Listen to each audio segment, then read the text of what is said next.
Hello, I'm Halen, announcer of the Korea Importers Association.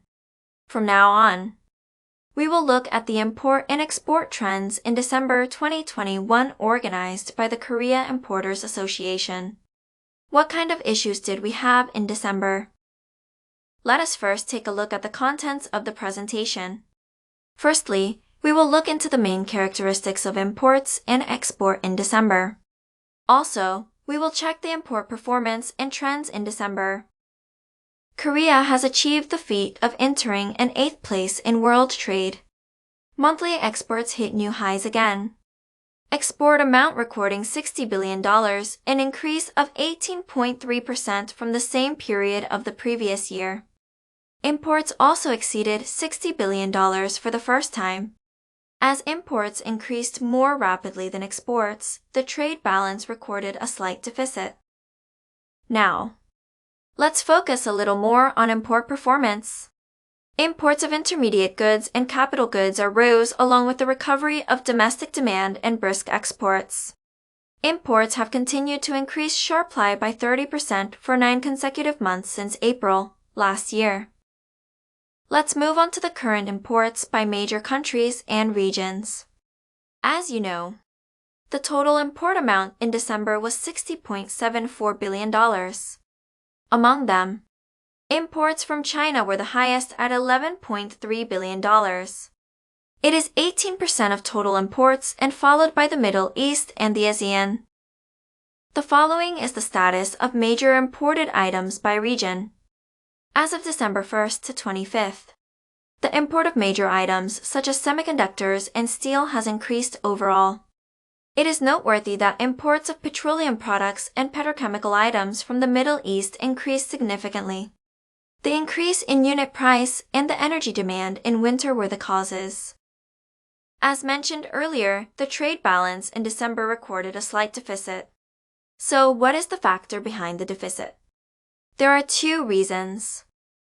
First, imports of intermediate goods and capital goods rose in line with economic recovery expectations. Second, the import amount of the 3 main energy sources, such as crude oil, gas, and coal, far exceeded the previous year's record. In particular, petroleum products is not only the unit price rose, but also the import volume increased at the same time. Now, let's look into issues and trends of imports. The semiconductor made headlines in 2021. We all know that the demand for semiconductors has exploded. As a result, imports of capital goods to expand facility investment increased significantly. Due to the expansion of facility investment, semiconductor production is expected to increase by about 5.2% in this year. The following are the import trends by the manufacturing process. An increase in origin production in intermediate goods is notable. Imports of crude oil and bituminous coal increased significantly as oil and raw material prices rose concurrently.